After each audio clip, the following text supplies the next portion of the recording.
Hello नमस्ते सबैजनामा तपाईहरुलाई मेरो च्यानलमा स्वागत छ। आउनुस् शेयर बजार सम्बन्धी कुरा गरौँ। अब आइतबार के गर्ने भन्ने कुरा हुन सक्छ। आज चाहिँ मैले अलिकति पहिलाको चाहिँ स्ट्र्याटेजी हो, तर चाहिँ अलिकति फरक तरिकाले चाहिँ भन्न गइरहेको छु। अहिले मार्केट घटिरहेको छ र घट्दो मार्केटमा मान्छेहरू अलिकति प्यानिक हुने गर्छन् र यस्तो घट्दाखेरि मान्छेहरूले शेयर बेचेर बाहिर निक्लिने अनि त्यसपछि शेयर बजारप्रति अलिकति नकारात्मक धारणाहरू राख्ने चाहिँ मनोवृत्ति चाहिँ बढी हुन्छ। यदि तपाईहरुलाई पनि त्यस्तो भइरहेको छ भने यस्तोलाई चाहिँ के भन्न सकिन्छ, बियर ट्याप पनि भन्न सकिन्छ। अब यसमा के हुन्छ भन्दाखेरि अलिकति ठुला लगानीकर्ता अथवा लगानीकर्ताहरूले कर्मिक रूपमा चाहिँ शेयर घट्दाखेरि उनीहरूले बेच्ने, अनि बेचेपछि ठुला लगानीकर्ताले के गरिदिएको हुन्छ भन्दाखेरि त्यो शेयरलाई चाहिँ किनेको हुन्छ, अथवा कोही अनुभवी लगानीकर्ताले त्यसलाई चाहिँ किनेर अनि त्यसपछि बजार चाहिँ माथि जाँदाखेरि फेरि त्यही लगानीकर्तालाई चाहिँ भिडाइदिएर बाहिर निक्लिने प्रोसेस हुन्छ। त्यस्तोलाई चाहिँ हामी बियर ट्यापको रूपमा पनि लिइन्छ। यसको एक्ज्याक्ट अलिकति भन्नुपर्दाखेरि बियरमा चाहिँ के हो, मान्छेले गुमाउने स्टकको बारेमा चाहिँ म कुरा गर्न गइरहेको छु।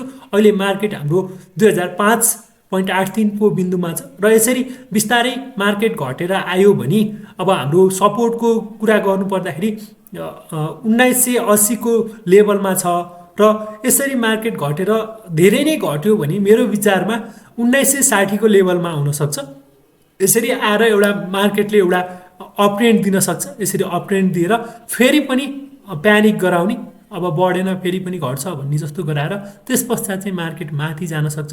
यसरी मार्केटले अपट्रेन्ड लिन सक्छ। अहिले घटिरहेको तपाईहरुले पनि थाहा पाइसक्नु भएको छ। यसरी मार्केट चाहिँ घटेको छ। यसरी यो लेभलमा आएर यसरी मार्केट चाहिँ यहाँ चाहिँ बिस्तारै थोरै के गर्दिने भन्दाखेरि यो लेभलमा थोरै फेरि घट्यो भन्ने जस्तो गराएर यसरी मार्केटले माथि अपट्रेन्डको यात्रा चाहिँ लिन सक्छ। बजार भनेको एकदमै सुन्दर छ। यसमा चाहिँ यस्तो गरी चाहिँ ट्र्यापमा चाहिँ पर्न सक्नुहुन्छ। आफूले किन्दा बेच्दा चाहिँ एकदमै अध्ययन गरेर मात्र तपाईहरुले स्टक किन्नु होला। अब आइतबार पनि मार्केट घट्दै गयो भने पनि नडराउनु होला। अब एकदमै घाटा भएको छ भने त अब तपाईहरुले चाहिँ आफ्नो घाटालाई चाहिँ म्यानेजमेन्टै गर्नुपर्छ। थोरै अब त्यसलाई कसरी हुन्छ त्यसलाई व्यवस्थापनै गर्नुपर्ने हुन्छ।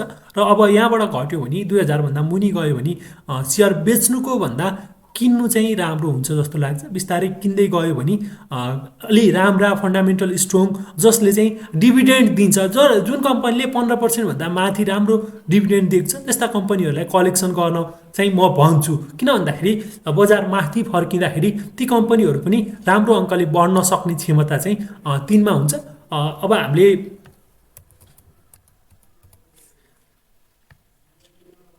हामीले कुरा गरिरहँदाखेरि अब हाम्रो यो फिबोनाची रिट्रेसले पनि के देखाइरहेको हुन्छ भन्दाखेरि त्यही लेभलहरूबाट मार्केट चाहिँ फर्कने चान्स चाहिँ बढी हुन्छ। यिनैको लेभलबाट चाहिँ मार्केट चाहिँ ज्यादा फर्केको हामीले पाइरहेका छौँ। अहिले यो लेभलबाट ब्रेकडाउन भएर तल आइसकेको छ मार्केट। यो लेभलमा 0.6 को लेभलमा चाहिँ आउन सक्छ। यो भनेको अहिलेको बिन्दुमा चाहिँ के छ भन्दाखेरि 1975 छ। अब यो पोइन्टहरू चाहिँ चेन्ज भइरहेको छ मार्केट अनुसार चाहिँ यसमा चाहिँ चेन्ज भइरहने हुँदाखेरि यसमा थोरै तलमाथि हुन्छ। हामीले 1980 को भने तापनि यो लेभलबाट पनि तल घट्यो भने पनि मेरो विचारमा यति तल चाहिँ नआउला, 1900 चाहिँ नआउला। मेरो विचारमा 1960 कै लेभलतिरबाट यसरी मार्केट चाहिँ फर्किन सक्छ। यो लेभलबाट यहाँबाट अलिकति प्यानिक बनाएर लगानीकर्तालाई प्यानिक बनाएर यो तल्लो लेभलबाट 1960 को लेभलबाट यसरी एउटा 2000 को रिट्रेस गरेर यसरी बजार चाहिँ माथि जान सक्छ भनेर मैले तपाईहरुलाई बारम्बार भनिराखेको छु। शेयर बजार सुन्दर छ। अलिकति अध्ययन र लगनशील धैर्यवान चाहिँ हुनुपर्छ बियरिश मार्केटमा। अब त्यस्तै तपाईहरुले अब मैले भनिसकेँ स्टकहरू चाहिँ बेच्ने काम चाहिँ नगर्नु होला। सस्तोमा चाहिँ गुमाउने अनि पछि माथि गएर ट्र्यापमा चाहिँ आफै फस्ने काम चाहिँ गर्नुहुन्न। आफूसँग भएको किताहरू चाहिँ प्यानिक भइन सक्छ, ल घट्छ अब केही हुन्न भनेर निराश पनि भइन सक्छ। त्यस्तो अवस्थामा चाहिँ आफ्नो बरु कतै घुम्न जानुस्, केही गर्नुस्, तर आफ्नो स्टकलाई चाहिँ बेच्नुभयो भने तपाईँ फेरि मार्केट फर्केर माथि जाँदाखेरि ओहो भनेर तपाईँ फेरि लोभिएर फेरि त्यही किन्दाखेरि तपाईँलाई धेरै घाटा हुन सक्छ। त्यो भएर एकदमै अध्ययन गरेर मात्र स्टकहरू किन्नु होला। म केही स्टक आज 2वटा स्टकको बारेमा चाहिँ थोरै चर्चा गर्नेछु। त्यस्तै पन्ना सेवा विकास ब्याङ्कलाई लिएको छु। यो अहिले भनेको 349 को बिन्दुमा छ। यो 349 को बिन्दुमा हुँदाखेरि अब हामीले यसलाई के गर्न सकिन्छ त? यसले एउटा ट्रेन्ड लाइनलाई चाहिँ फलो गरेर माथि गइराखेको छ, यसरी माथि गएको छ। यो ट्रेन्ड लाइनलाई चाहिँ सपोर्ट लिएर मार्केट चाहिँ माथि जान सक्छ, यहाँबाट बिस्तारै माथि जान सक्छ। त्यो भएर तपाईहरू यो स्टक छ भने होल्ड गर्नुस्।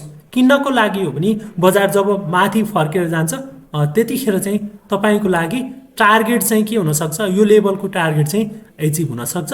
380 को टार्गेट राखेर यो स्टकलाई चाहिँ तपाईसँग छ भने होल्ड गर्नुस्। किन्न खोज्दै हुनुहुन्छ भने केही दिन वेट गर्नु होला। यदि यसले ब्रेकआउट गरेर तल्लो लेभलमा आयो भने त्यतिखेर चाहिँ किन्नु होला।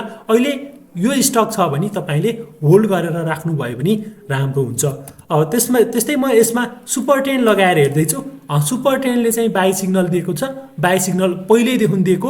अब जतिले किन्नु भएको छ यो स्टकलाई चाहिँ होल्ड गरेर राख्नु होला। यो स्टकमा चाहिँ अलिकति राम्रो चाहिँ मुभमेन्ट चाहिँ आउन सक्छ। त्यस्तै बुलिङ्गर ब्यान्डबाट हेऱ्यो भने पनि बुलिङ्गर ब्यान्डको यसलाई चाहिँ अलिकति हामी फेक ब्रेकआउट भनेर भन्छौँ। मिडल ब्यान्डलाई चाहिँ फेक ब्रेकआउट गरेर माथि गएको छ, तर पनि यो माथि गएर अब हामीले हेर्दाखेरि जनरली माथि बनेको छ, तल माथि हुँदै अब यो माथि जान सक्छ। यो लेभलमा चाहिँ जाँदाखेरि यो बढेर जाने सम्भावना चाहिँ म देख्दछु। त्यस्तै एमएसिडीबाट हेऱ्यो भने पनि एमएसिडीमा चाहिँ सेल सिग्नल देखाएको छ। बिस्तारै यसमा चाहिँ अहिले अलिकति सेल सिग्नल देखाए तापनि यो घुमेर माथि जान सक्छ। अहिले चाहिँ अलिकति किन्ने बेला चाहिँ छैन। यदि तपाईसँग चाहिँ यो स्टक छ भने होल्ड गरेर राख्नको लागि चाहिँ म तपाईलाई भन्छु।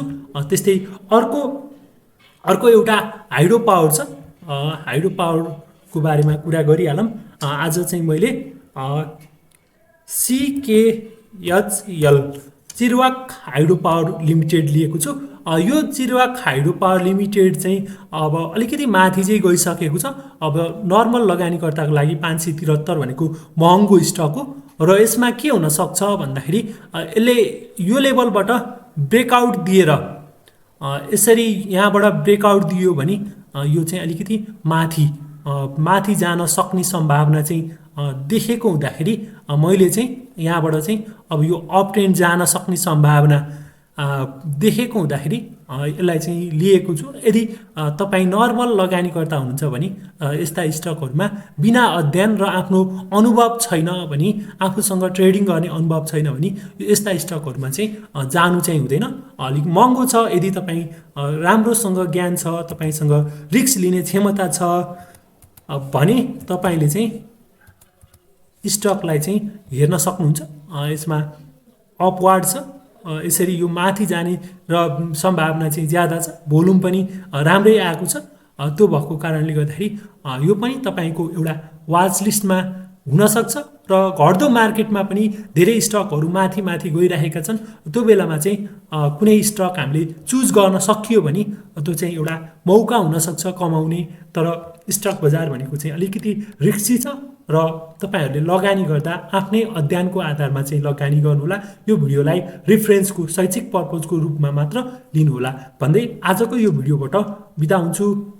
हस्त, धन्यवाद।